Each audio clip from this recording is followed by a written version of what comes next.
public, but this is at the essence of the struggle for survival in the world. Everything I see myself, I'm 43 years in this activity as an economic advisor all over the world, is nonsense.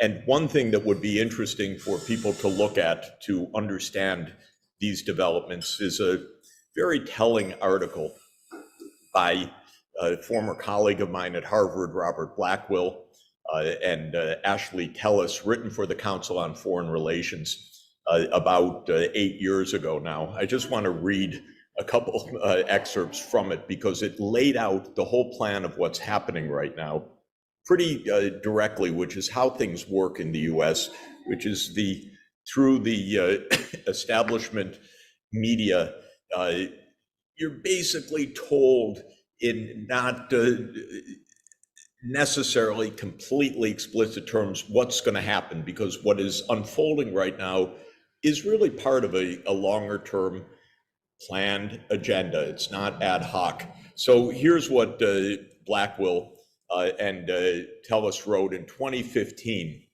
First, quote, "Since its founding, the United States has consistently pursued a grand strategy focused on acquiring and maintaining preeminent power over various rivals, first on the North American continent, then in the Western Hemisphere, and finally globally."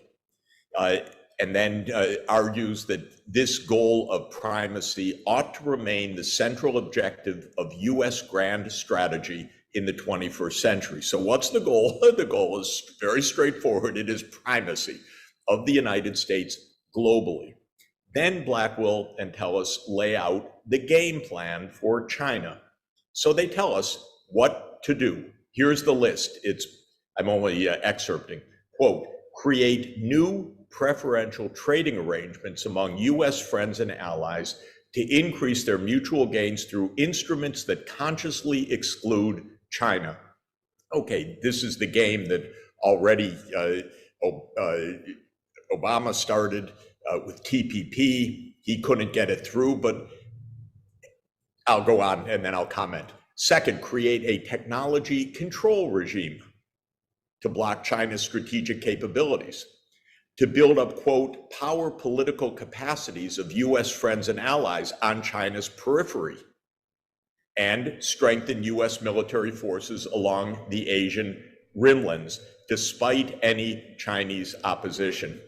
What I find remarkable about this is this was a list made in 2015. It's exactly the step-by-step plan of action. This is repeated in recent history. In 1997's Big Brzezinski, in an article in Foreign Affairs, laid out exactly the timeline for NATO enlargement and the intention to include Ukraine in NATO enlargement, because this was already the security establishment plan. Of course, it's led us directly to the Ukraine war, which is a war over NATO enlargement. Now the friends that have, and the geniuses that have brought the world the Ukraine war, want to bring the war to your neighborhood with as Professor Moon said, the North Atlantic Treaty Organization starting to open its offices in Asia, which is not exactly the North Atlantic. So this is where we are. It's not absolutely simple to see through for one main reason. At least in the US, I don't know what it's like in Australia, but I expect that it's the same. We have no honesty or discussion at all about this. The policies are owned entirely by the security establishment, the military-industrial complex, the network of, quote, think tanks, which are non-think tanks in Washington, every one of which is funded by the military-industrial complex. They've taken over the East Coast universities entirely, where I teach. I taught 20 years at Harvard. I teach at Columbia University. This is our milieu right now. And the silent coup happened in essence. No debate, no public politics, no honesty, no documents revealed, everything secret, everything confidential, and mysterious moves. And since I happen to be an economist that engages with heads of state around the world, I hear a lot of things. And so I've seen and heard a lot of things directly, which help me to understand the lies every day. But you will not find any of this in our public discourse. Just a word about the Ukraine war. Completely predictable and part of a plan of action that goes back to the early 1990s to essentially bring Ukraine into the US military orbit. And Brzezinski, again in 1997 in the Global Chessboard, his geopolitical book, laid it out completely. Russia without Ukraine is nothing. Ukraine is the geographical pivot for Eurasia, and basically go get it.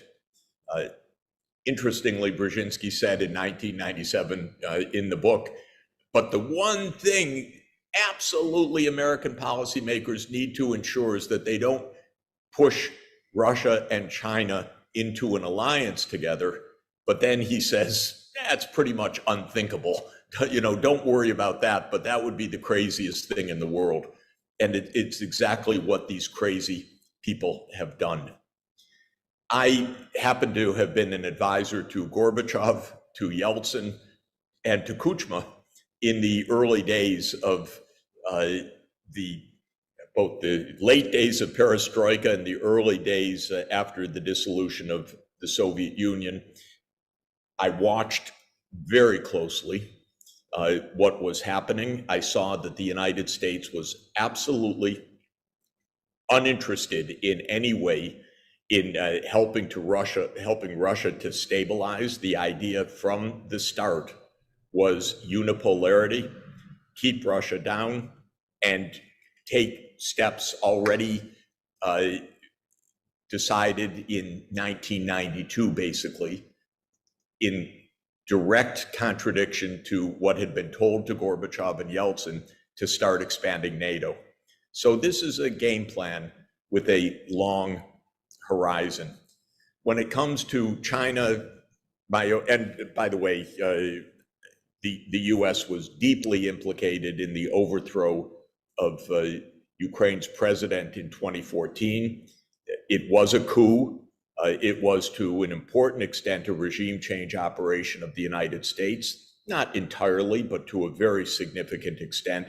I happen to see part of it in a very weird way up close, and I know how US money poured into supporting the Maidan, and it was incredibly disgusting and very unnerving, and Putin noticed that the US contributed to the overthrow of a friendly government next door in the context of the explicit intention to push NATO, by the way, not only to Ukraine, but also to Georgia.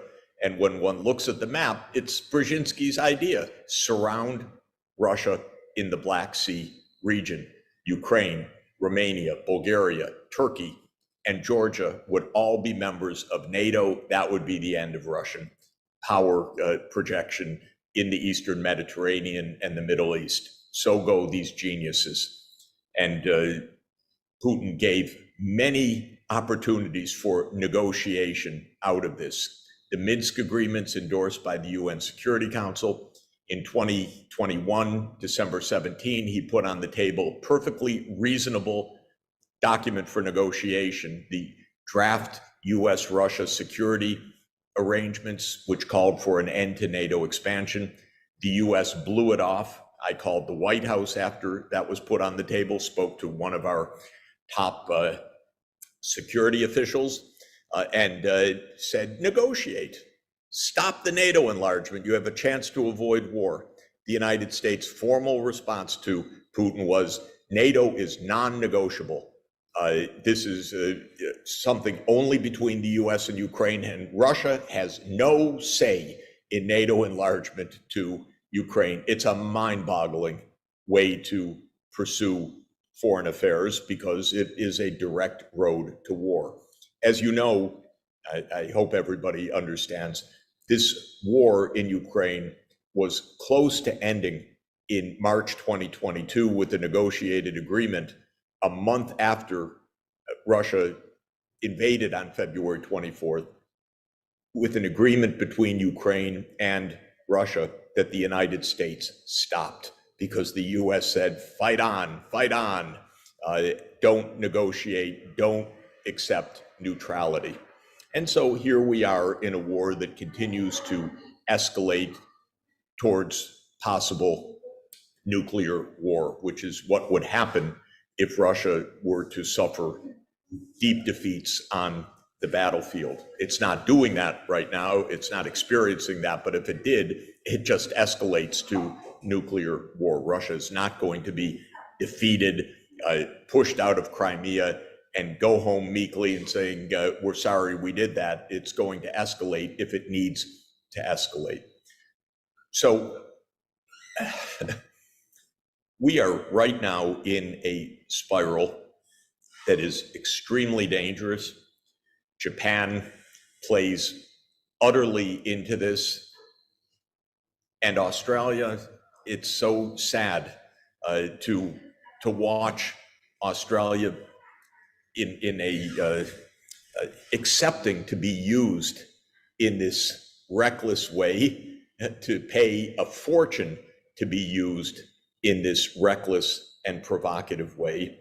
And US actions, by and large, till now, with very few exceptions, US actions are putting us on a path to war with China in the same way that US actions did in Ukraine.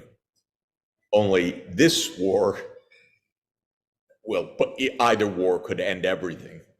But the whole idea of the US and its allies fighting China is mind-boggling in its implications, in its stupidity, in its profound dangers, and in its utter divorce from real security interests and from reality, because China is not a threat to Australia. It is not a threat to the world.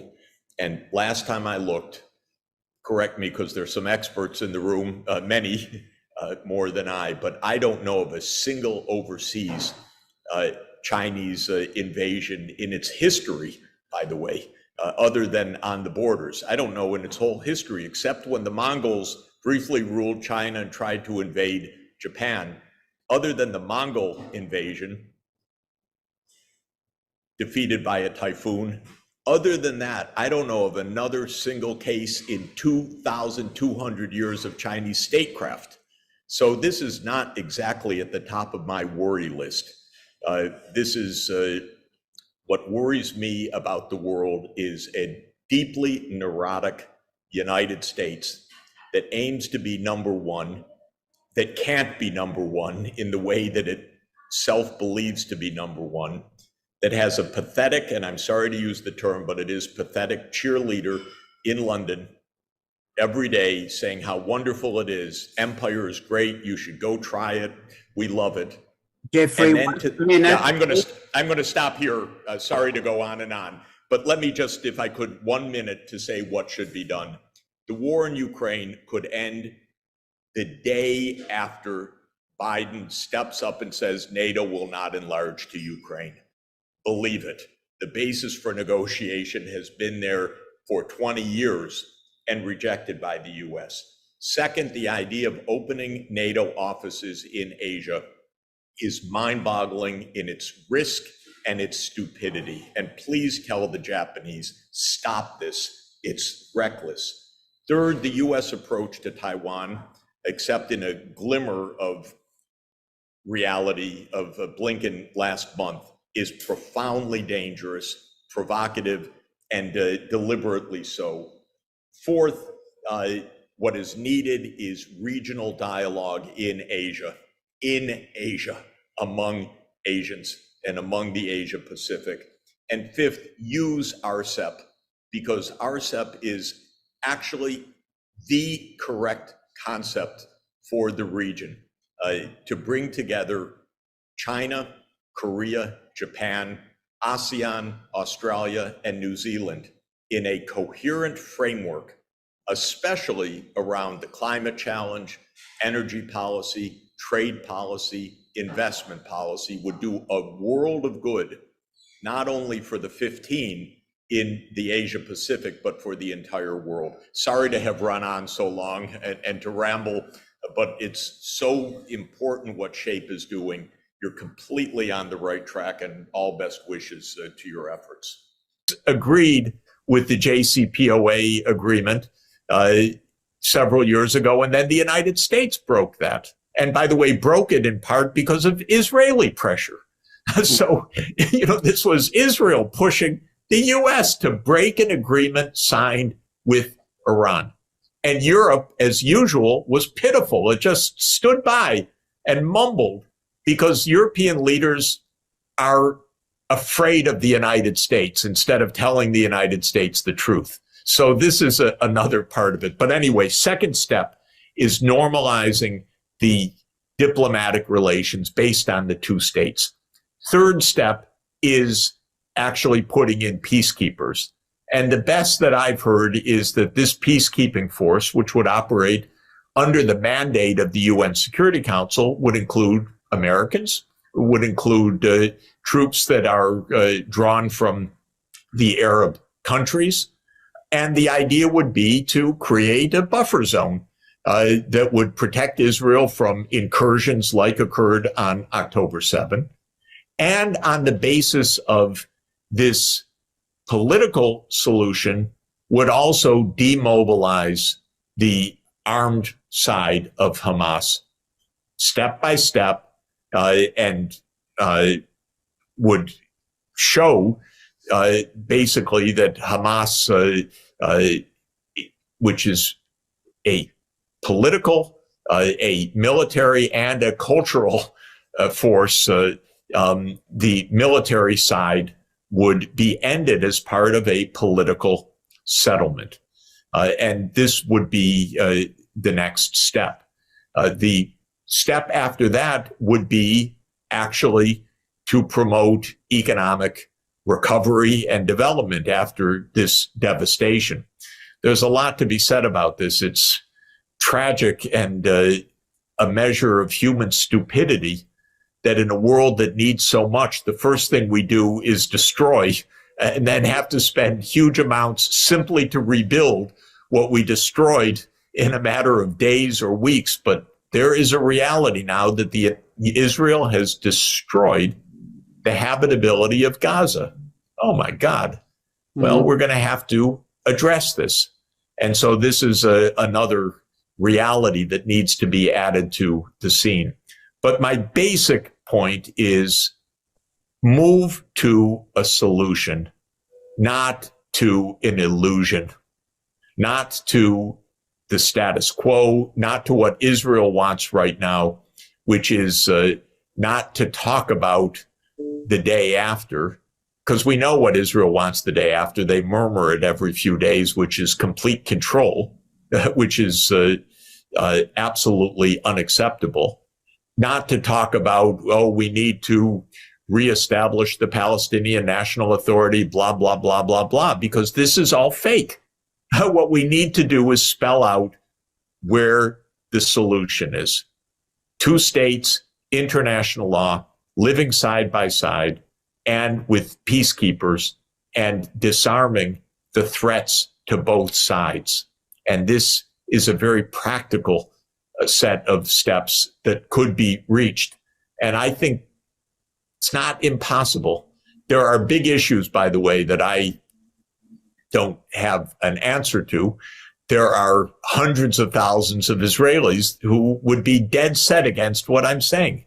They are settling illegally in the West Bank many of them based on a religious fervor that they think comes from the book of Joshua from the 6th century BC.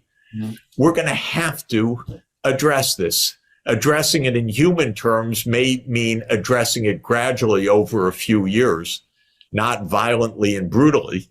These are human beings, in my view, completely misguided and illegal in their actions, but that needs to be addressed too. So I don't want to pretend, obviously, that I have a step-by-step solution to everything. But the point is, we've got to stop faking what's going on right now. The answer has been known for decades, but Israel has become more and more radical. And this is very sad. It's become more and more messianic in its politics. This is weird for the 21st century, but it's actually happened. So I want us to look straightforwardly, clearly at what's going on and understand this is not normal debate about security and so forth. This is about whether there's going to be peace and two states, or whether there's going to be an Israeli attempt to dominate millions of Palestinians or brutally suppress them or brutally ethnically cleanse them or kill a lot of them. And to my mind, the only possible alternative, and the one that the whole world agrees to, is to give political self-determination to Palestine. By the way, there was a vote on that in the General Assembly recently, quite interesting. Every country in the world that voted yes, except for four. The four were Israel, the United States, Micronesia, country of 113,000 people last time I checked, and Nauru, a country of 12,000 people. So basically, the whole world has said, get on with it. Yeah, so the pressure has to come from inside the United States and from outside. From inside, public opinion absolutely does not accept the administration line on this. This is very clear in opinion survey after opinion survey. So somebody in the White House concerned about Biden's reelection must be reading this and must be understanding this is just purely bad tactics from a U.S. political point of view. That's very important. There's lots of protest in the United States and lots of unhappiness with this. So we're not in any way locked in internally to the politics. It's bad for Biden. It's bad for U.S. interests. It's against public opinion. And so this is one point that I would make. It's not like the United States is rousing support, yes, and it's impossible to turn. It's actually deeply contested and mainly opposed. Though I acknowledge that in Washington, the pro-Israel lobby has always been very powerful. The military-industrial complex is very powerful, and the inertia is also powerful. So I'm not saying it's easy. Now, on the outside, the entire world is basically aligned on this side with one important footnote, which is that a few European countries maybe are not aligned. I don't know what the Austrian government's real position is. Sometimes it's don't side with the U.S., or maybe it really is because of more right-wing view or whatever, side with Israel, but it's very few. The problem in Europe is European politicians stop telling the truth about almost anything years ago because all they want to do is side with the United States. And I think I would just say to European politicians, if you do it, you lose at the polls. There isn't a popular government in Europe right now because it's incredible. This is so much against Europe's own political interests. So I would say, think through this honestly and then say, it's right. We're not against Israel. We just need to move to a two-state solution. And the United States, come over here, buddy. You know it too. Let's move to a real solution. I'm waiting for European politicians to regain 2 feet on the ground, their head out of the clouds or out of U.S. control, and just state clearly, straightforwardly what is right and also what happens to be in Europe's interest. But by the way, what happens to be in Israel's interest as well, because nothing that's happening is doing anything other than gravely threatening Israel's long-term survival. This messianism, this greater Israel idea, this zealotry of this religious group, this is not saving Israel. This is threatening Israel's survival. So I want European leaders just to think clearly and honestly about this, because that'll also help the United States get to the right place. I think there is a lot to say about the European leaders. I think the European leaders, there are no leaders, you know it better. And there is another tiny problem. We will have also an election this year in some European countries, but in the European Union for the European Parliament.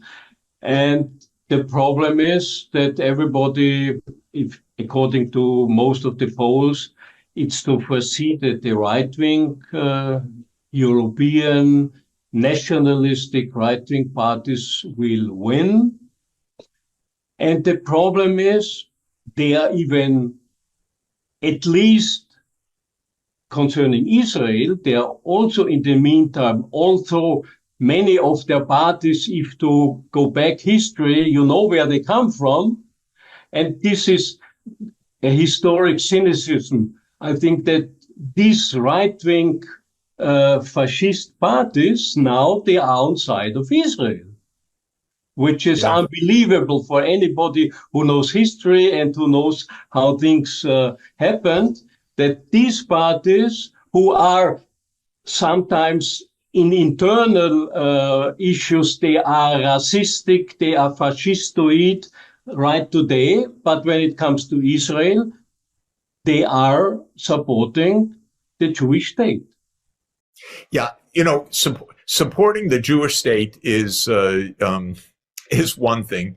Supporting what is called Greater Israel to dominate the Palestinians is so senseless for Israel and for Europe that everybody should take a deep breath and understand that.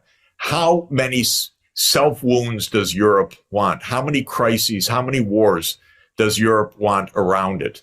And I would ask the European leaders, the reason why the right is growing is in part because the so-called center or center-left all was gung-ho with the United States for NATO enlargement and for the war in Ukraine. And of course, it's been a disaster for Europe. It's been a disaster economically for Europe. It's been a disaster from a security point of view for Europe. So it's not even left-right. It's a failure policy that the current European governments have pursued, and they are opening up their way for an opposition to arise. And that's what's happening, in fact. So the reason European politicians, by the way, across the board, you look at the approval ratings in Western Europe right now or in the EU, nobody has any support, basically, except the few that stand up for themselves, like Orban or Fico or a few others.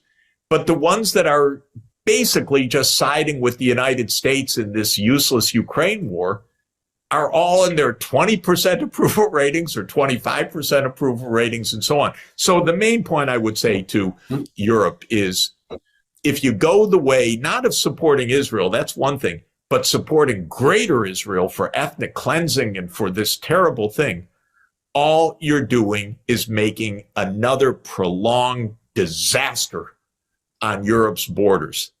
And if that's in Europe's interest, boy, please explain it to me. This is no doubt about it. I think Europe, I think with this policy they follow the last tens of years, I think it's against their own security, economic, even cultural interests. I think this is something which... I'll give you another example, by the way.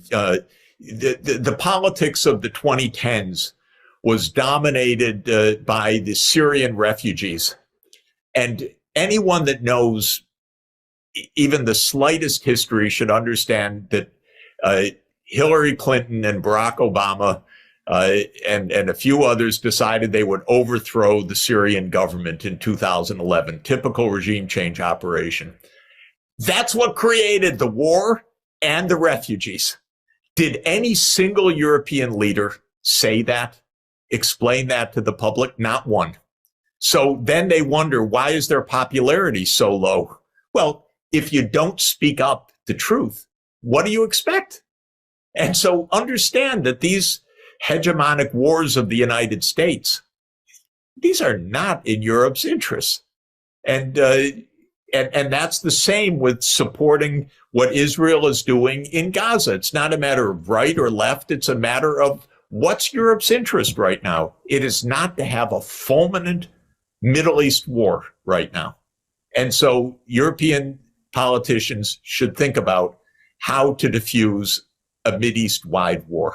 You are completely right. I think you convince people like me. Unfortunately, we are not in power. And but coming back to the issue of this interview, I think now there is a peace plan. It's even economically, we didn't even mention it, but which is interesting for me, since you're also long experienced in economy. I think one important but not so much debated proposal is the establishment of a new UN fund. A UN Reconstruction and Sustainable Development Fund, which is interesting, should at least partially funded by reduction of expenses which traditionally have been spent for armament and war. Outside the UN, across the street from headquarters, is what they call Isaiah's Wall, which is the inscription of the prophet Isaiah, chapter 2, verse 4, which says they shall beat their swords into plowshares and their spears into pruning hooks. Nations will not make war on other nations, neither will they teach war anymore. I'm paraphrasing, but, Isaiah had the idea in the 8th century BCE of the transforming the military to the civilian use. And we're now spending $2.5 trillion a year worldwide on the military. The United States is around 40% of the world's spending. Shocking, because we're 4% of the world's population. What if we take even 10% of that would be $200 billion a year. So $250 billion a year. And so that's the proposal. Create a fund funded by basically agreed cutbacks in armaments. I should mention that Pope Paul VI, in his encyclical Populorum Progressio in 1967, had that idea. So I don't want to claim any precedence to this, but I do think it's the right idea. The UN in general does not command much in financial resources. It needs to have a bigger budget to do good things.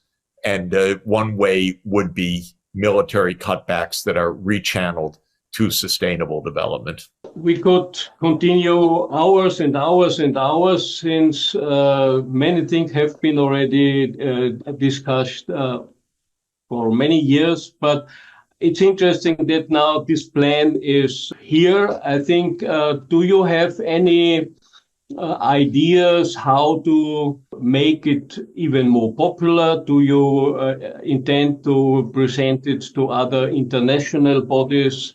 And how should this come to reality? I'm discussing these ideas with UN diplomats all the time.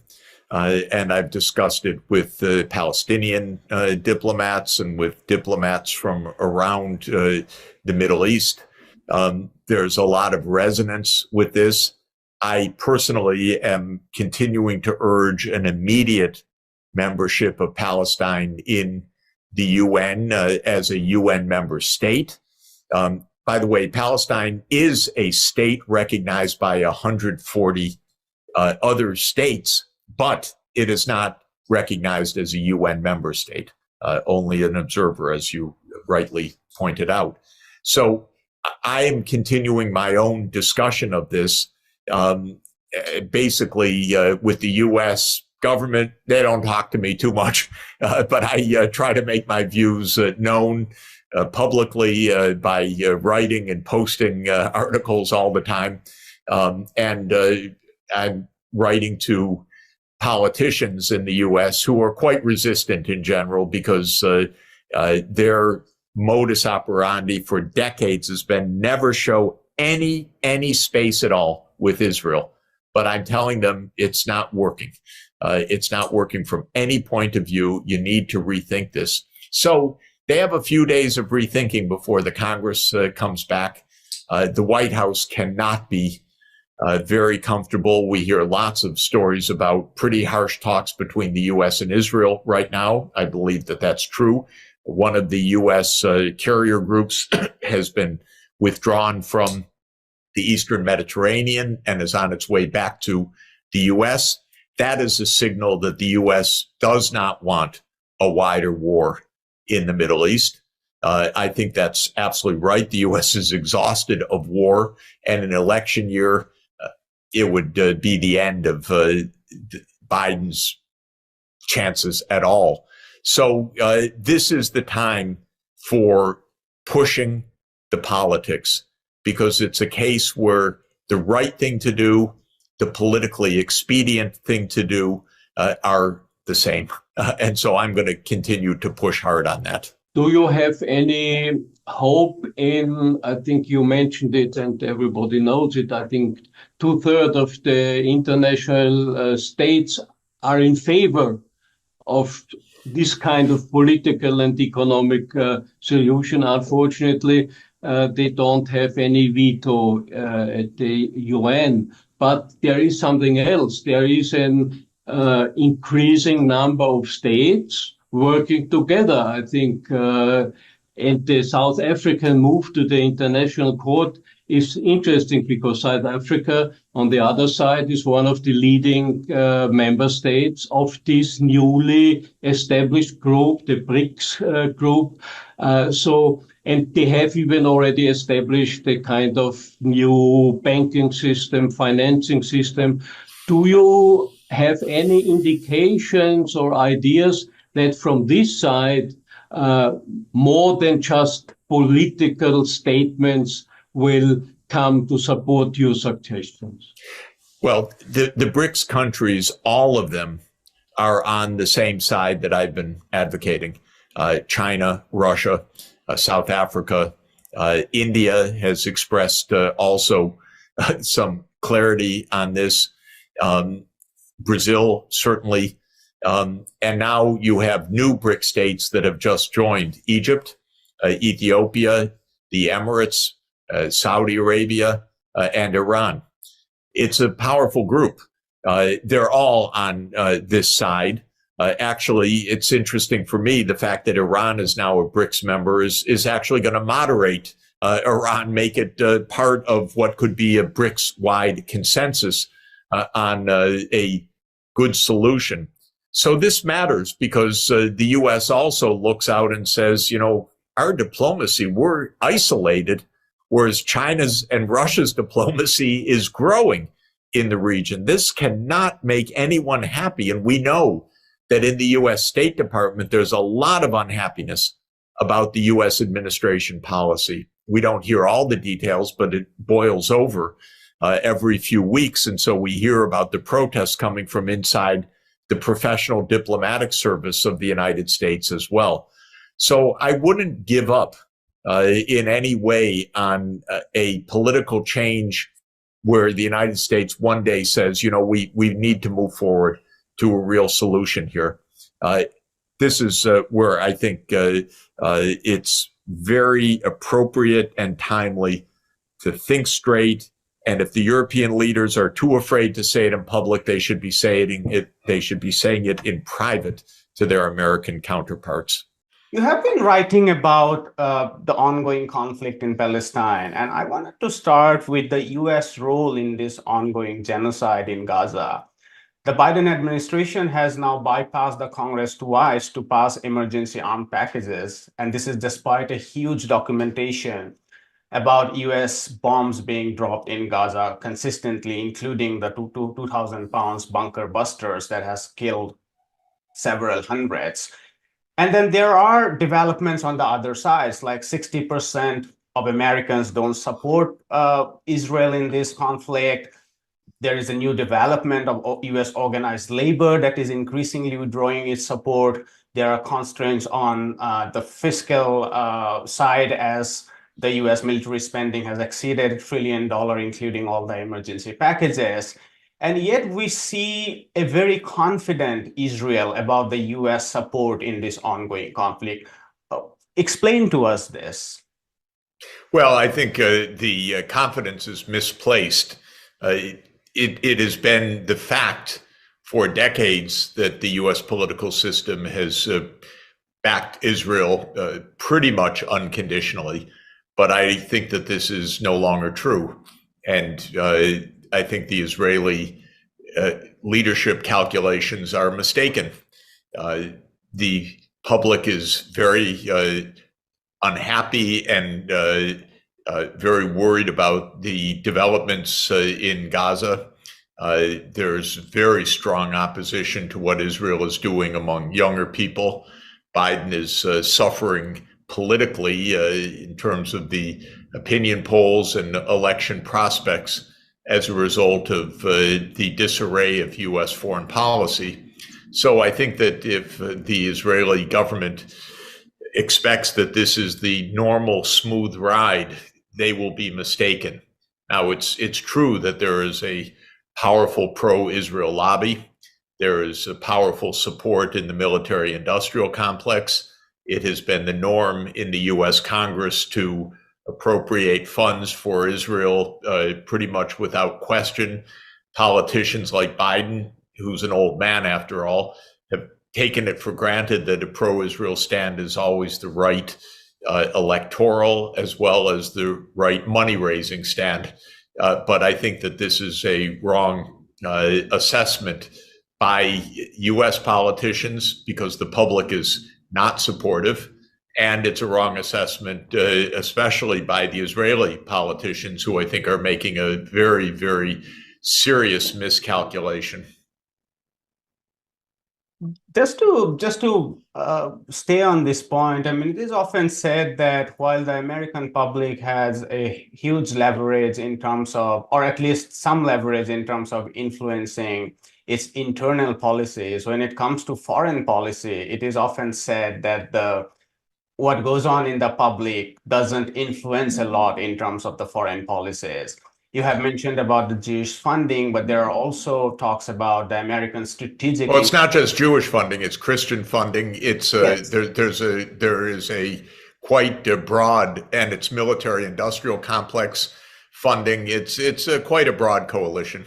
Right, absolutely. And I was just coming to the broad region in general. We are seeing a lot of tension with it around the Red Sea and the Gulf of Aden, and rockets being fired by the Houthis, and then US-led coalition has sunk boats on the other side. And we are seeing constant firing across the Lebanon border since October 8, if not earlier. And effectively, Netanyahu's cabinet, from Gallant to Gantz to his finance ministry, Smotrich, they are essentially calling for war against Iran. Now, to my mind, it's very difficult, or it's almost inconceivable to think about this very extended war by Israel alone if there is no thinking that US is not going to support or back them up. Your thoughts on that?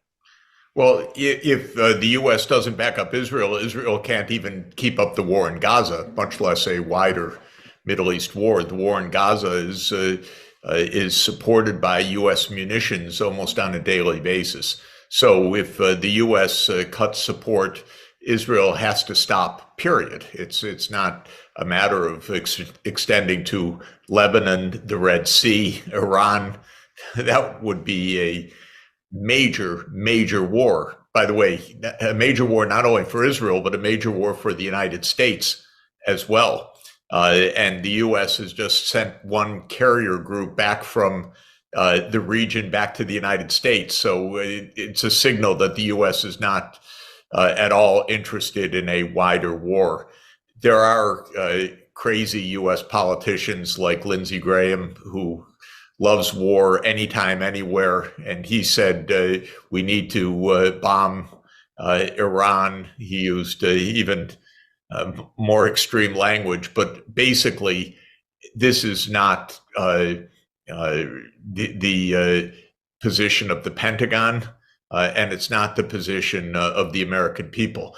You raised the question of whether the public has some say in foreign policy. In general, not very much.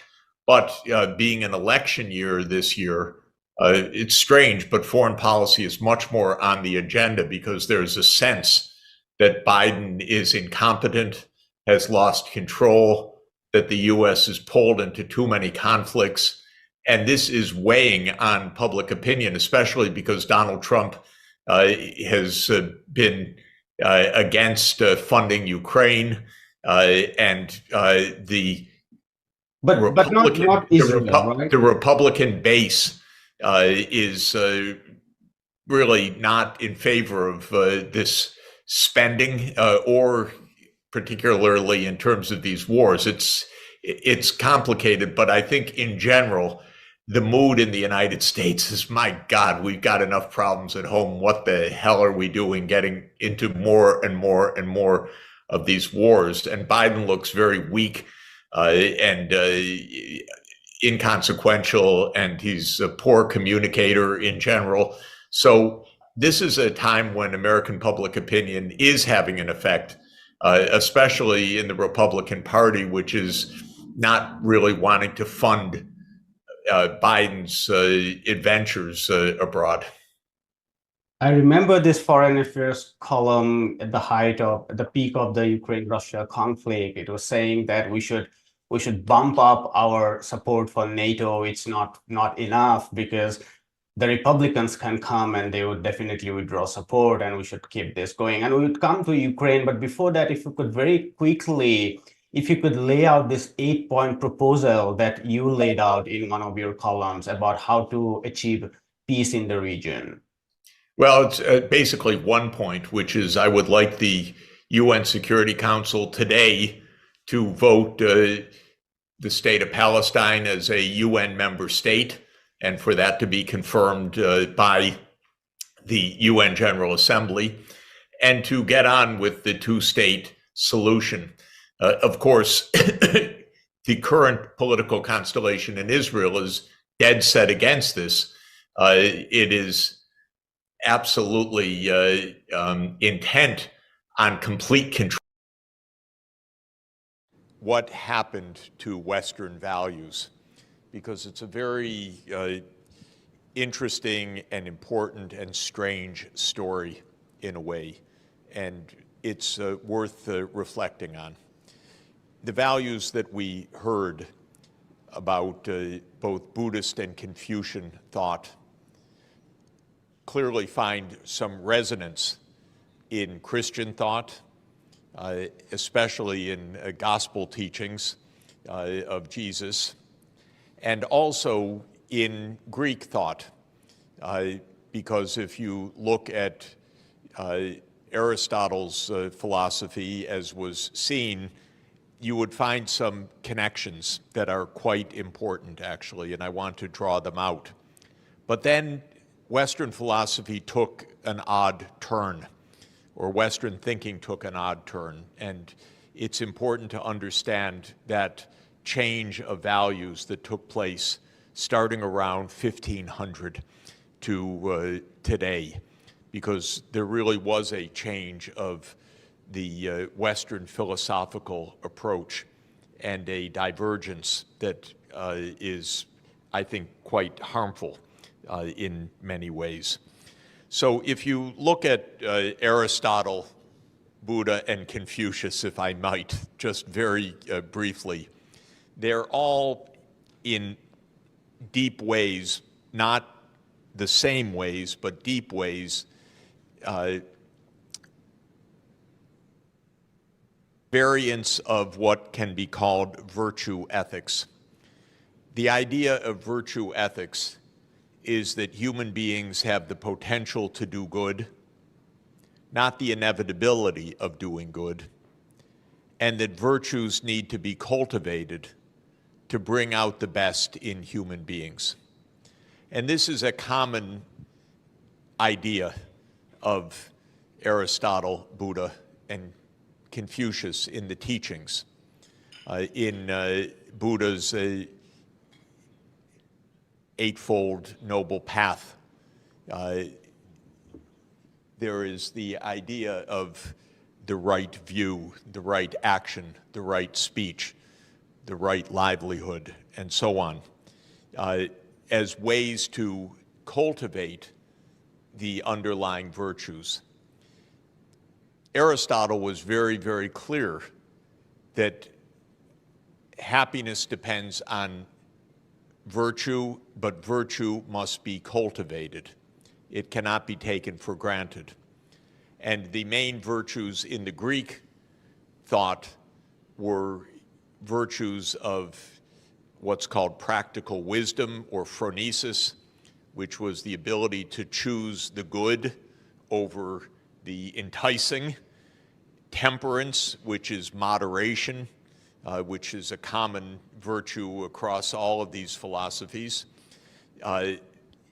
bravery, which means the ability to defend the good; and justice, the ability to discern the right allocation for each person. And so those became the cardinal virtues in Western thought.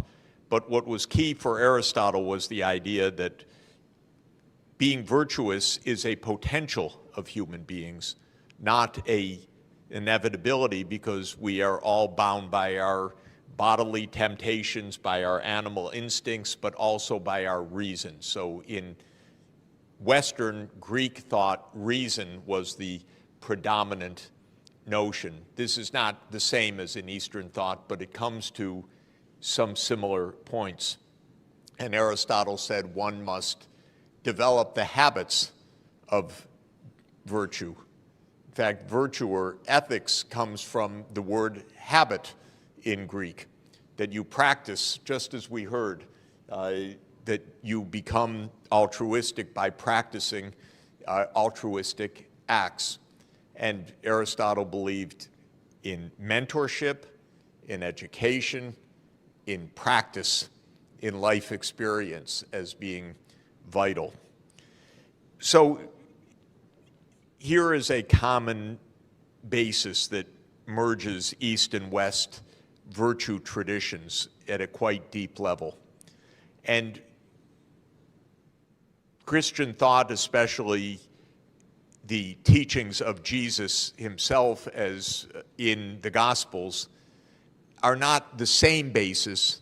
It's not exactly virtue ethics, but it is, of course, the virtues that are proposed, and especially also the Confucian golden rule is also Jesus's golden rule, although Jesus states it positively: do to others what you would have them do to you, and love thy neighbor as you love yourself. And that led in the early centuries of Christianity to a tremendous institutional focus of the bishops and the monasteries to care for the poor. And that was a real point, because the Christian communities, the emperors took care of their business and the bishops took care of the poor in a division of responsibility that started around the 4th century AD in the West. Skipping ahead 1,000 years, philosophy changed starting around 1500 in a rather deep way. And while Aristotle taught, for example, that politics is a field of ethics, and Aristotle's book, The Politics, which is the first book of Western political thought, no, let me say it's the first book of Western political science is the better way to say it, because Plato had written the Republic a generation earlier. But it's the first book of political science. It is paired with his ethics, Nicomachean Ethics, as two joined volumes, because for Aristotle, ethics and politics were the same. Of course, in 1514, I think it is, Machiavelli wrote a very different political science. He wrote a handbook for the prince, which was about how to maintain power. And political science in the West began to be the science of maintaining or managing power, not the science of producing the good.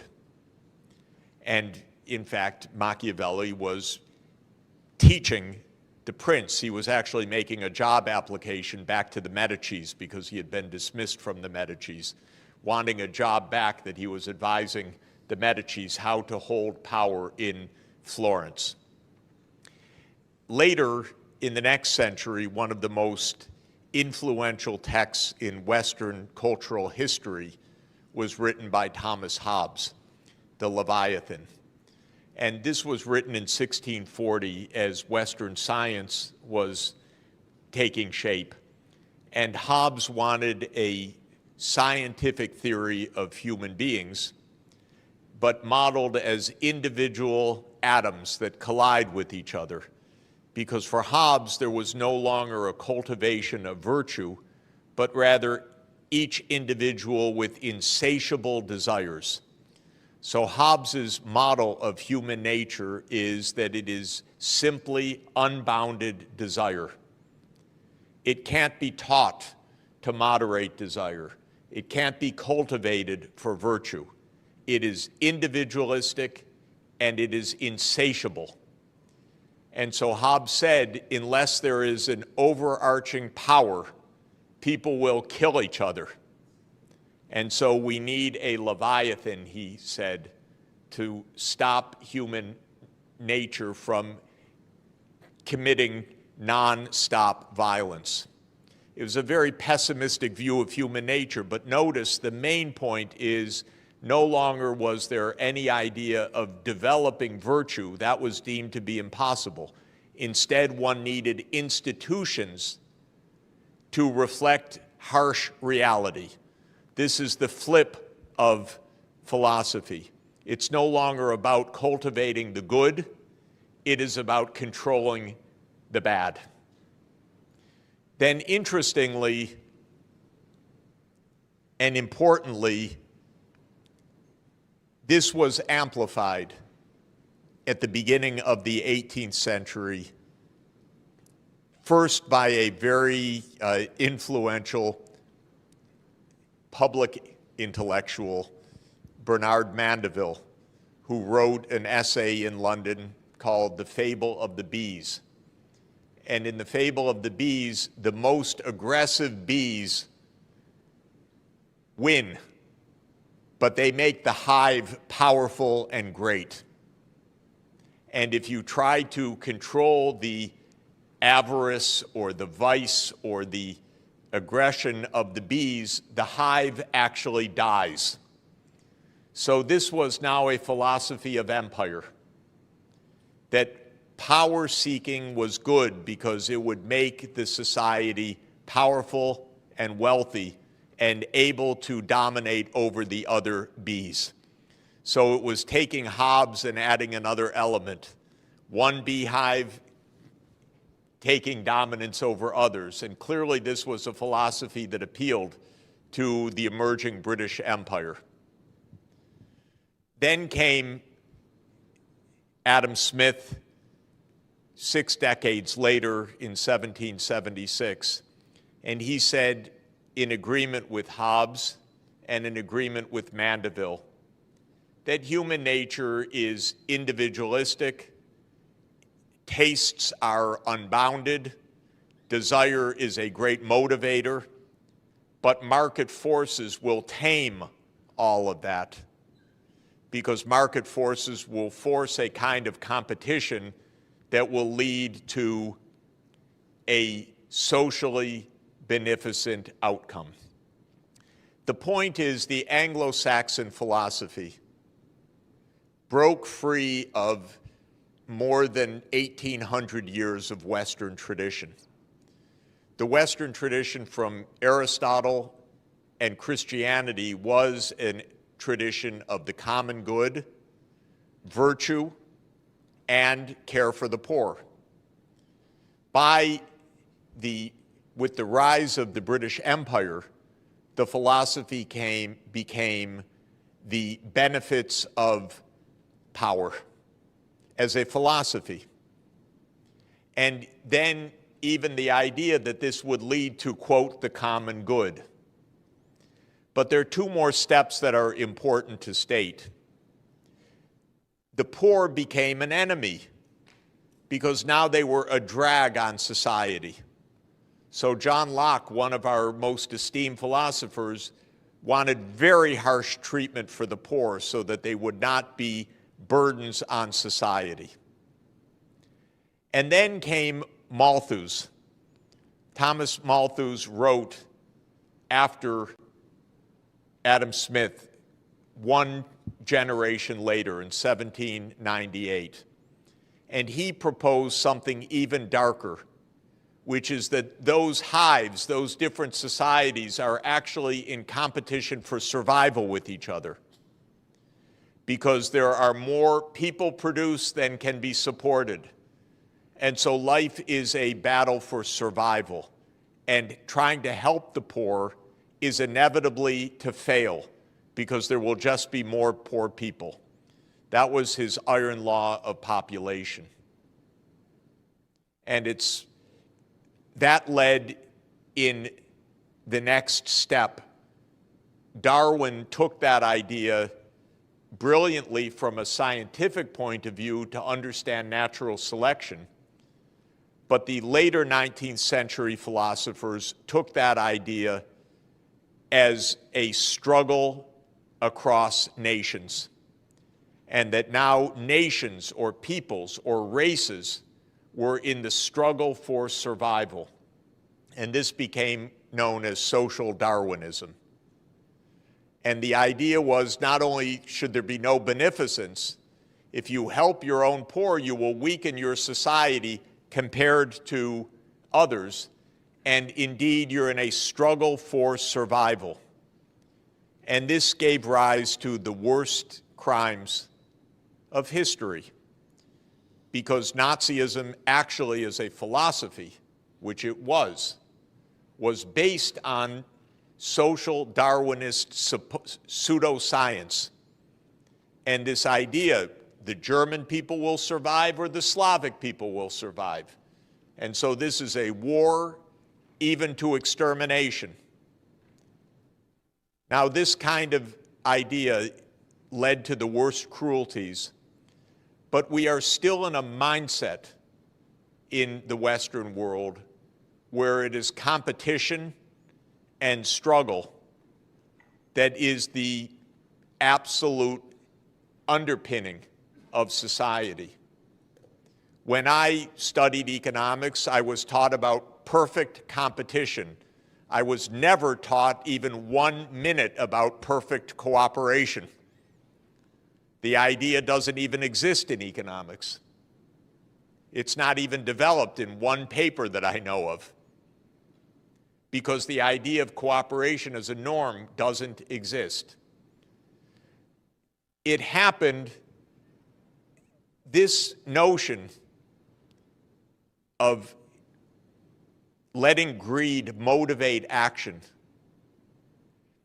perhaps did generate the spirit of innovation to some extent.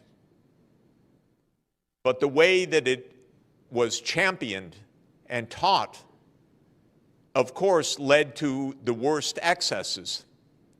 So the world became rich, and those who were rich became devoid of benevolence and compassion. And a terrible writer in the United States who became quite popular, Ayn Rand, a kind of popular philosopher among young people and among many politicians, wrote a famous essay about the virtues of selfishness. So selfishness became the virtue, actually. That's the literal title of an essay. It's unbelievable, and she is championed by many still.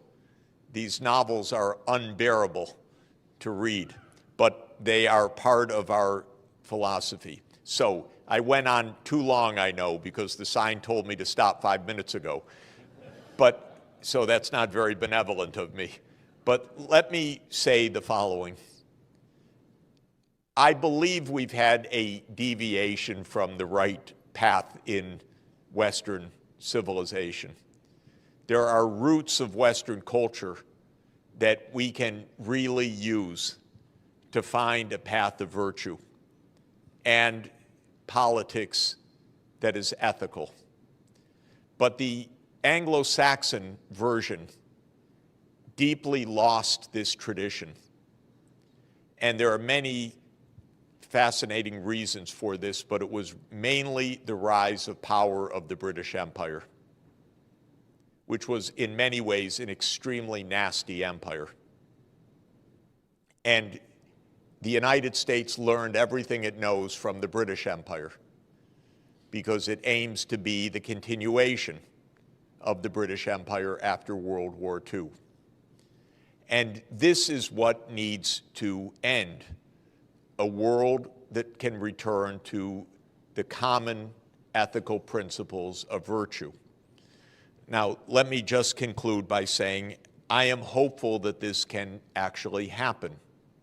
And I think you at the table need to help lead that. And we need to help explain these things.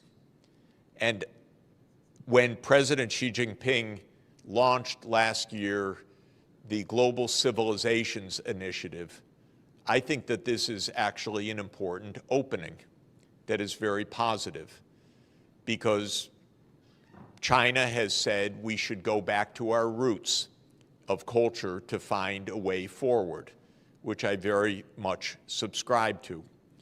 And the GCI, or Global Civilizations Initiative, is an invitation across civilizational wisdom.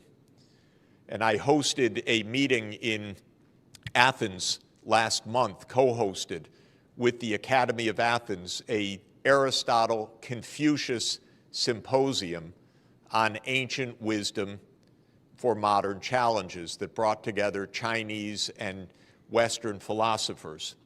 We didn't have Buddha properly at the table except one very distinguished Buddhist thinker from Cambodia, but we need more of that. At the end of this meeting, we agreed that we would have a second symposium. This time, I hope it is the Aristotle-Buddha-Confucius Symposium in Shufu, in Shandong province in July. I hope we could participate together in that. We will be back for that. Many philosophers are interested in that.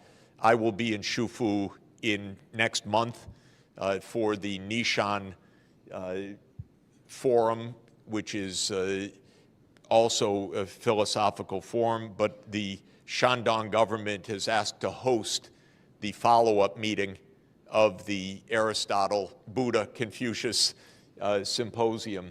And I believe that this idea of East and West deep philosophical traditions, finding the deep humanity that is common across them, is extremely important and powerful and can really contribute to an understanding which right now doesn't exist.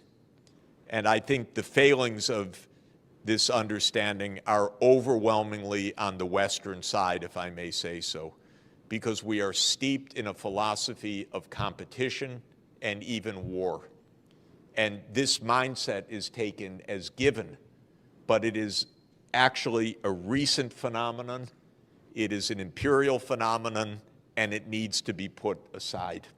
So I believe that this actually can be done. Can I have 2 more minutes?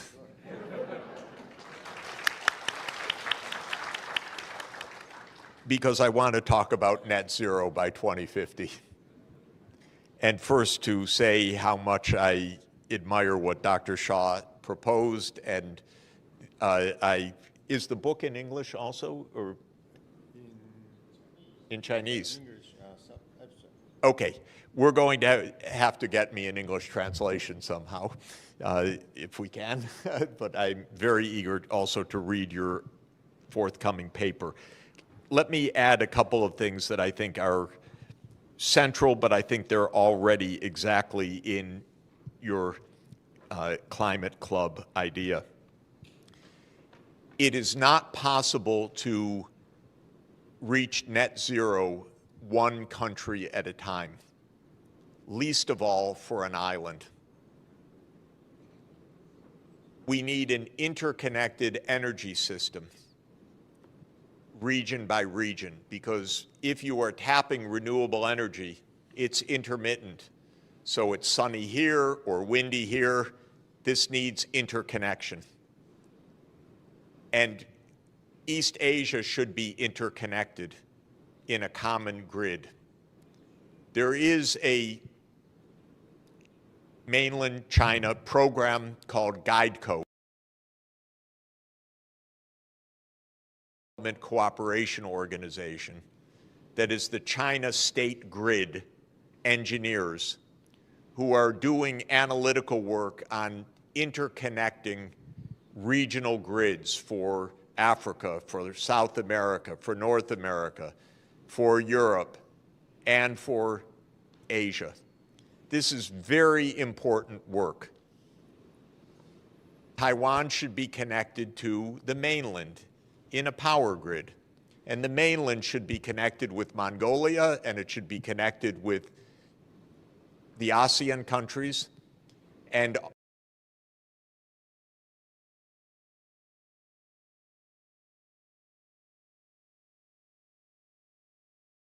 with submarine system. It would be region, the economic powerhouse of the world, rather than a battleground, because this region has everything if it works together. And it could lose everything if it views the region as a battleground. I think everyone in this region can understand this. The only one that does not is my country, actually. But the US needs to be told, let us solve our problems. We know how to discuss. Don't meddle. because you will make a mess. This is actually the truth. This is true about Japan. It's true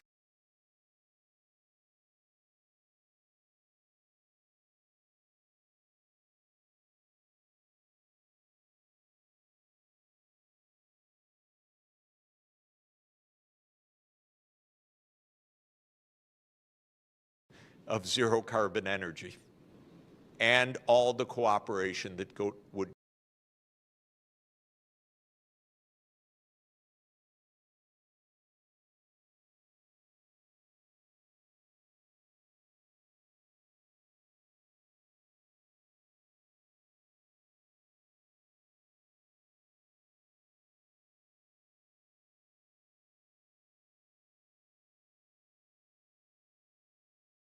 the regional cooperation, the regional structure, and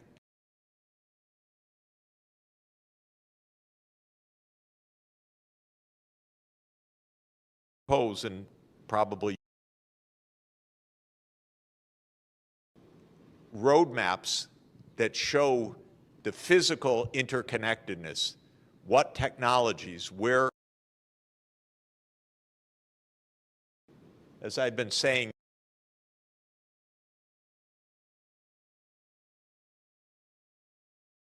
opposite of a plan. It's 80% fossil fuel. What plan is that? Nothing.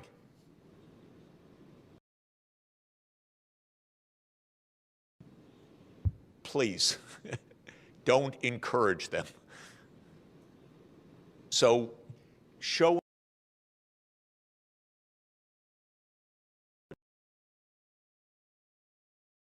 fantastic work.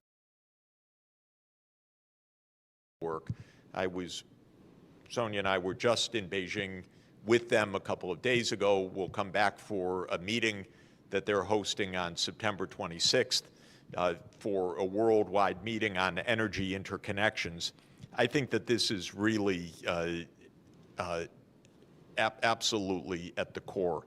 So I agree with everything that you said, and I think that it's absolutely the way forward. And in that polycentric world, there's a concept which I find very useful. It's a concept adopted by the European Union, but a concept that actually started with the Roman Catholic Church, and that is the concept of subsidiarity, which is that we need governance at all levels. So we need global governance, regional governance, national governance, local governance. You put each problem at the lowest level possible, closest to the people, where it can be solved, but not below the level at which it can be solved. So the power grid cannot be solved at the national level. It must be solved at the regional level. The targets for decarbonization must be solved at the global level, and so forth. And the idea of subsidiarity is that we have this multiple levels. We have global governance. We have a global government that can do certain things and not other things. We have regional government. We have national government. We have local.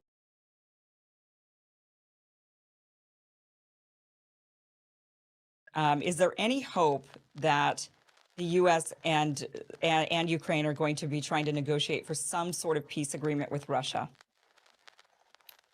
This is, Kim, not unlike the virus story in that the government lies relentlessly about why we are in this war, what's happening in the war, and therefore what is going to happen. The biggest lie is where this war came from. And I have a view that is deeply founded, I'm going to say, because I know a lot about this over the past 30 years. This is a war, in my view, that arose because the U.S. rather pig-headedly, in other words, relentlessly, stubbornly insisted on pushing NATO farther to the east every step of the way. And the Russians kept saying, don't expand NATO, towards us. Don't do that. Don't do that. Don't do that. Don't do that to Ukraine. We don't want your military on our border. Do you get it? And the United States said, what? We don't hear you. No, don't worry. We're peace loving. We love you. We want to destroy you. We want to decolonize you. We want to break you up. We want to do all sorts, but we love you. And we never go to war except in bombing Belgrade for 7 straight weeks. And oh yeah, and Afghanistan we occupied for 15 years as NATO, and the Iraq War was unprovoked. And yeah, we tried to overthrow your ally Assad with the CIA regime change operation. And oh yeah, NATO took out Gaddafi. And yeah, we are placing missiles nearby you in Poland and Romania because we unilaterally abandoned the anti-ballistic missile treaty. But we're peace loving, and of course we're going to move NATO right up to your 2,300 kilometer border, and not just in Ukraine, but we're going to do it in Georgia. Fascinating, by the way. People, please take out a map and look up Georgia, not the one next to Florida, but Georgia in the Black Sea, on the eastern boundary of the Black Sea, because that country is not a North Atlantic country. So why would it ever be in NATO? And yet the United States wants to push NATO to Georgia. And if you look at a map, I can explain in 30 seconds why that is, because the intention of the United States is to surround Russia in the Black Sea. Ukraine, Romania, Bulgaria, Turkey, and Georgia creates an encirclement. And Russia's naval fleet, the Black Sea Warm Water Naval Fleet, is in Sevastopol, Crimea. And it's been there, by the way, since 1783. And there was already one major war in the 19th century between 1853 and 1856, where the British had the idea, get rid of that naval fleet.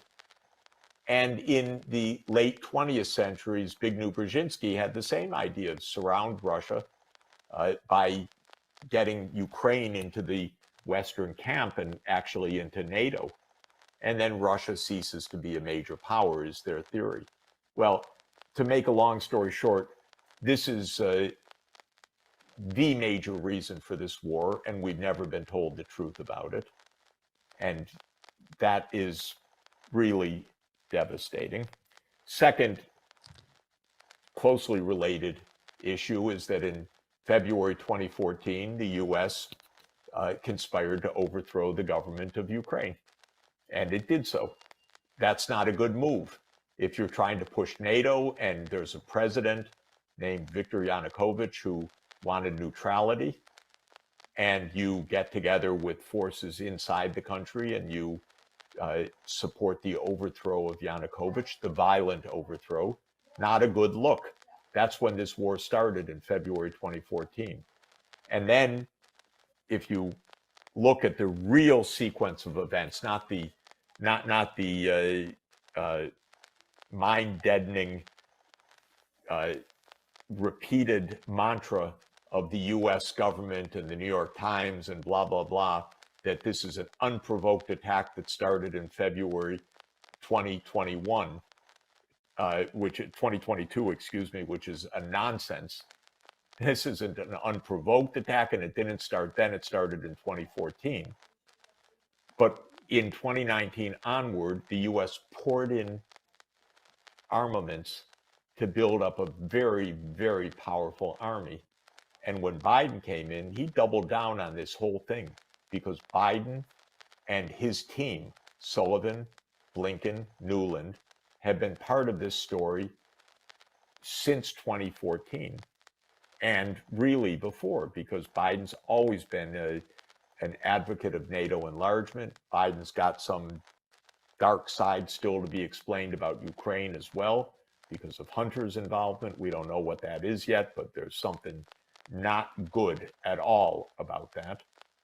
But I think Nuland has been on this case of NATO enlargement. She was actually the ambassador under Bush Jr. in 2008 to where? To NATO.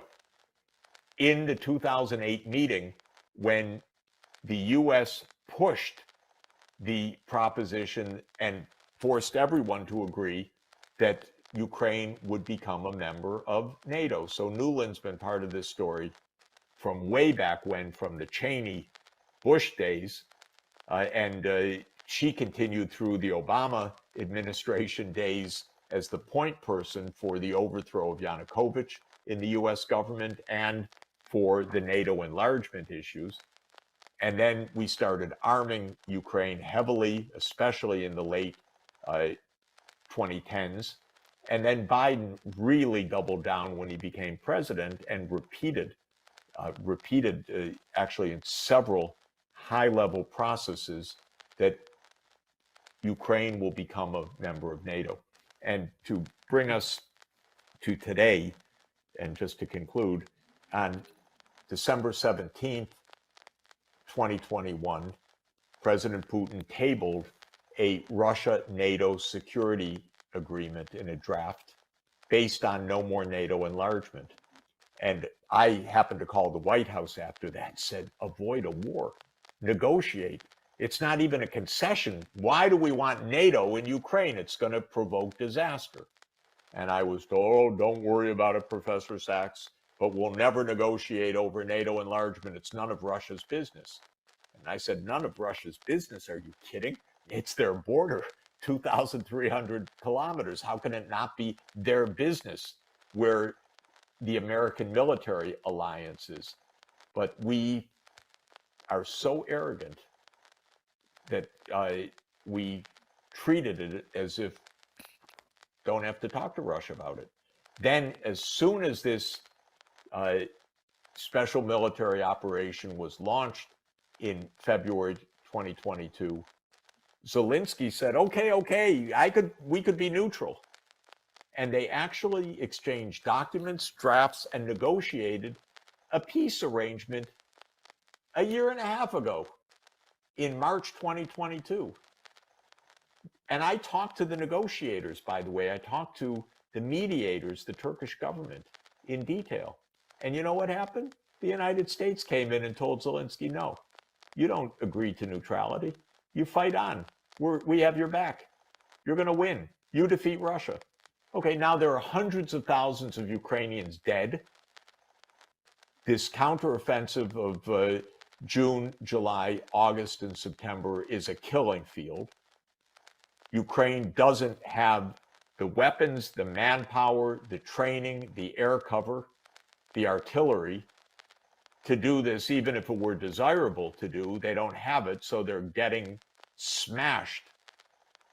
And Biden doesn't have the gumption to say, you know, this was a terrible blunder.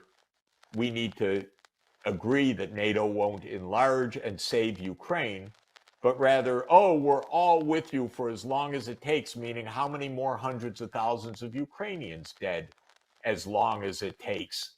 Oh, come on, I'm 68 years old. I know what it means as long as it takes. It means some moment the US leaves. That's what it means as long as it takes.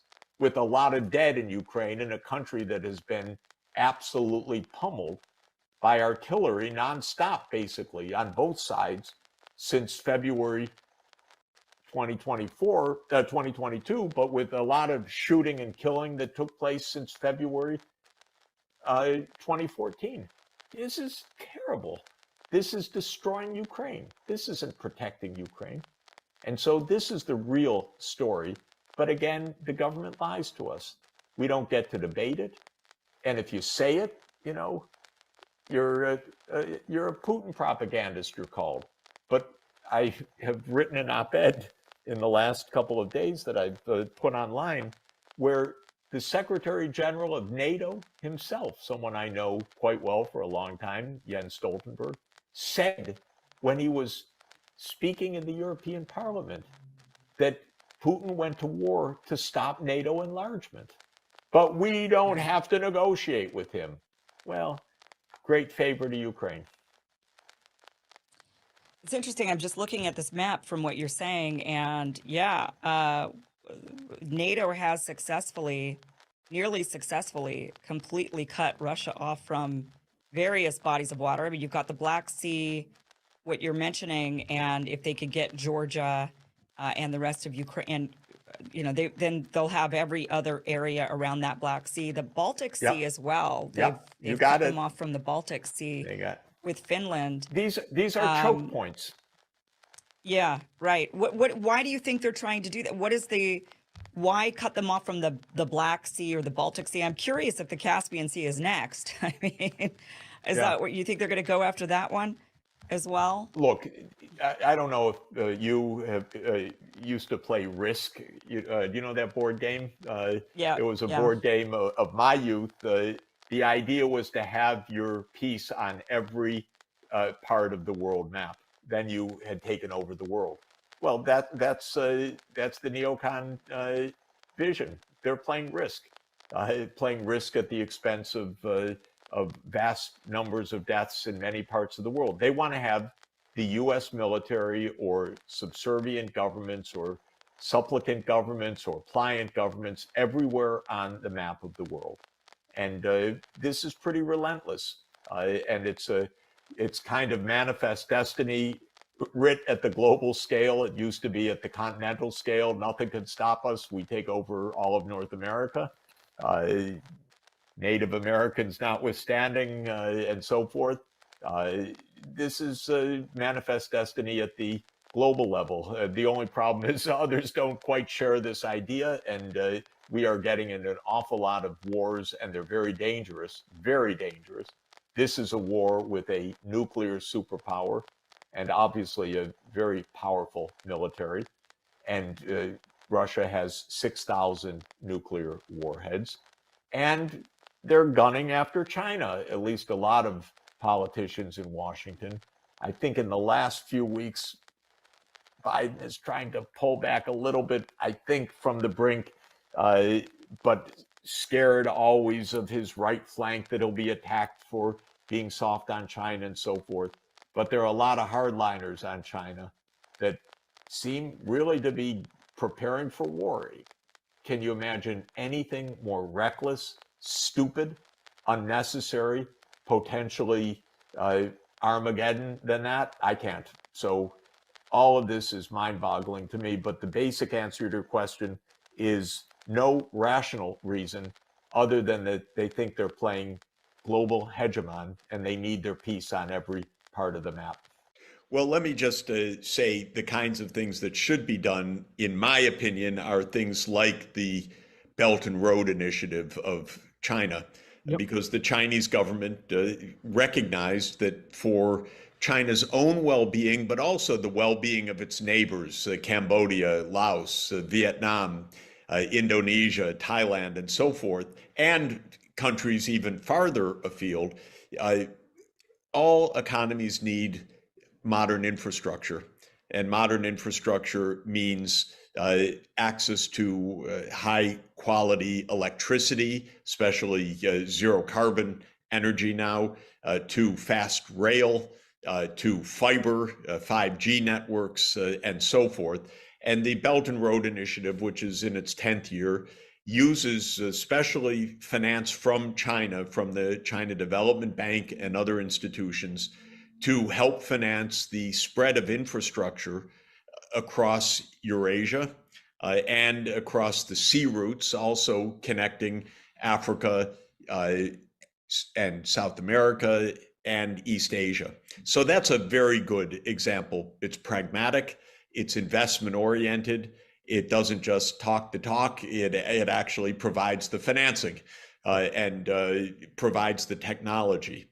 I wish the rich countries in the West were doing this. They are the former colonial powers. They behaved badly when they were the colonial powers, and they're not behaving very well as the post-colonial powers. Right. They're not really stepping up to their responsibility.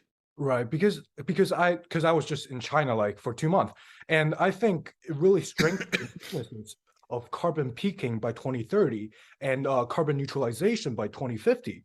But I feel like the United States haven't done enough of promoting this ideology of carbon neutrality. So how, as citizens ourselves, can push for those changes? It's interesting. In the United States, most people know that climate change is a very serious crisis, and we just had the devastating fires in Hawaii to show how tragic this climate change is. We're in the hottest period in not only recorded history, but in human history for the last 125,000 years. The month of July was probably the single hottest month ever that humanity has experienced. Certainly that's true during the period of recorded temperatures. So we should be doing much more. And the American people know this. And certain things are happening, of course. There's investment in green energy in a lot of places. There's investment in the conversion of the auto industry to electric vehicles, which is part of the solution. But at the national level, there was a piece of legislation, the Inflation Reduction Act, which was a very strange name for legislation, which is mainly centered on the energy transformation, and it gives tax breaks for green energy. But what it doesn't do is make a national plan. There is no national plan. It doesn't make a national plan because in American politics, the power of the fossil fuel lobby, big oil and big coal, is so strong that politicians don't tell the truth to their own constituents, and they act on behalf of their lobbies who pay for their campaigns rather than on behalf of the American people. In the United States Senate, in the Senate Energy and Natural Resources Committee, the chairman, Senator Joe Manchin of West Virginia, is notorious for being the front for the big oil lobby. And he himself has family wealth tied up in 2 coal companies. So I regard that as corruption, but in the American system, it's legal corruption, or seems to be legal, but it's corruption nonetheless. If you're told that in a country that hasn't taken a clear plan for decarbonization, has senior officials who own coal companies, you'd say, well, of course, that's just political corruption. But unfortunately, that's how the United States works. So the American people are saying more and more, we're disgusted with the political system. It's all about money. It's all about the re-election of these corrupt politicians. And I think that the more we clarify how broken this is, the farther we're going to get. But of course, at substantive levels, we need a plan of action to decarbonize by 2050 that is not only at the state level, because many states have such plans taking shape, but at the federal level. And one of the main lessons of what's happening right now is that there are more projects in more projects in wind and solar than can be put onto the grid, because the real breakdown is the transmission system. But that's where federal investment and a federal plan is needed. And we don't have that because of all the political problems that I talked about. And I think that America's structure is so like money-based, money-focused, that it comes before the mutual benefits that all the human can get. That's exactly right. Yeah, it's not based on the common good. It's based on the special interest. Right, it's always money, money, money. And then I want to touch on this, is that we all know that Japanese is going to have a nuclear wastewater dumps. So what are some actions that United Nations would do to counter this type of behavior?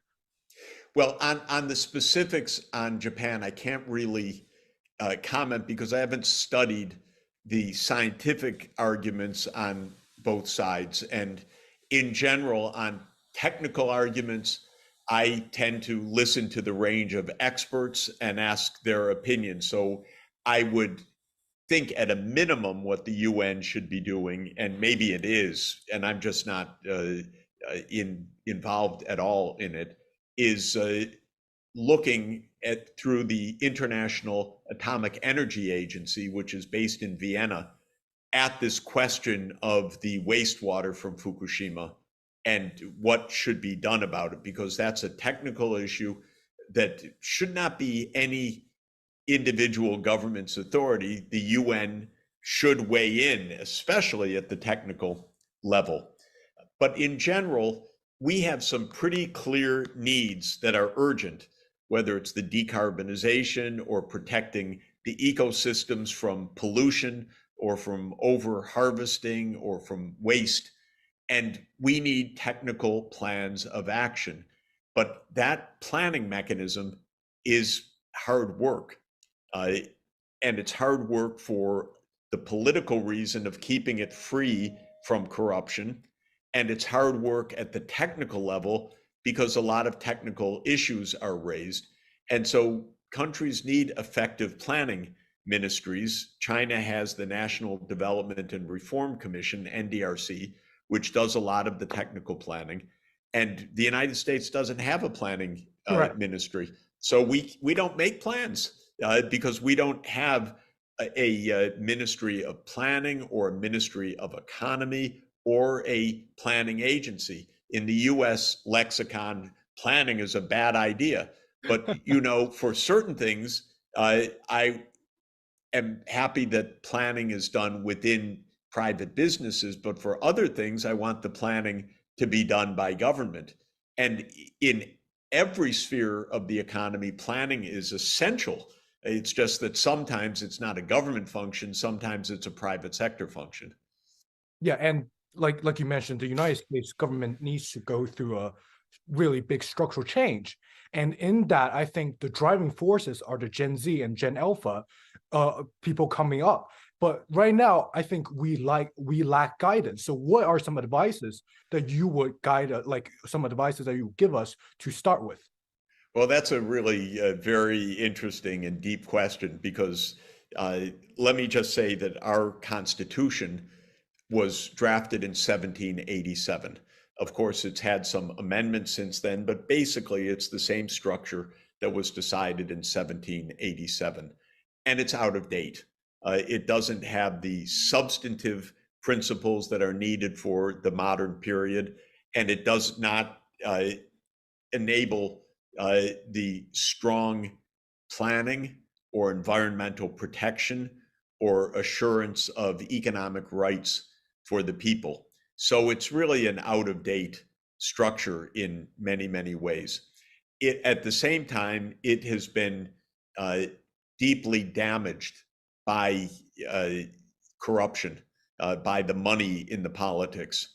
So I would make many changes, but I think the idea should be that sustainable development, that means an economy that works for the common good and that protects the environment and that provides the public services that anyone needs, whether it's health or education, that these are part of the citizens' rights and responsibilities, and that the government has the effective means to carry that out without the corruption of private money in politics is central.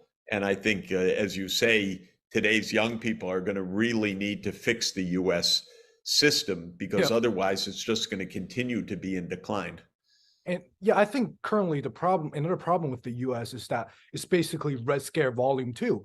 Like the counter propaganda against China is like, oh, China is bad to all the young people. So that creates a really unhealthy into their mindset about a prejudice about China and unwilling to learn about these different type of political systems that might have some policies that could be used in the United States. So, excellent point. Basically, there are a lot of lies about a lot of things in politics in the United States, because if you have a system that's based on special interests, the special interests try to hide. They want their benefits without saying, you see, I run the government. So we have a set of falsehoods that keep clarity at a distance, actually. Yeah. And so it takes some effort, but as you say, the anti-China propaganda is really heavy and very intense right now by people who know nothing about China or its history or its economic successes in the last 40 years or the hard work of the people. Right. And how do we counter those misinformation? I think we have first any lies need to be called out. So I try to do that on a daily basis and through articles and books and speeches. But I think it's also important that young people make direct contacts and use the digital connections across schools. So University of Michigan and Tsinghua University, Yep. Working together, discussing, and so forth. Somehow making such projects, both economic, cultural, business, technological, I think would be a big help. But our government is really aiming to, as you say, scare people rather than to really educate them. Yeah. And the penultimate question is, where do you see the economy, the world economy, in sustainable development ways to achieve in 5 to 10 years?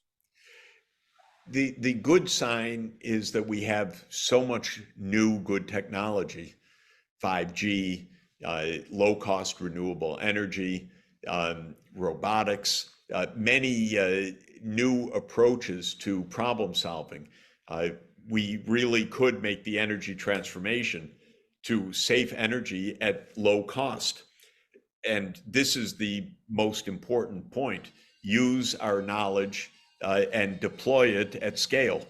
But the challenge is conflict, division, vested interests, greed that impedes us from using these solutions at scale. So it's not even possible to predict the future with any insight, because we could have a good future with big solutions, or we could have a very broken, divided, dangerous future, and we have to fight for the good one. And that's why this is more of a question of effort than prediction. Yeah. So last of all, so what is one message that you will want to share with all the young viewers that are aspiring to be, great economists and entrepreneurs? Well, go be the best you can, but serve the common good as you do it. Don't lose sight of the fact that we are in an interconnected world. We need global problem solving. We need friendships across nations. All this talk of war and conflict and division is extremely dangerous and completely unnecessary. And so go be champions of sustainable development, use new technologies, be great entrepreneurs, but always do it in a peaceful and cooperative mindset, not doing it because we have to beat the other side, but because it's good for the world.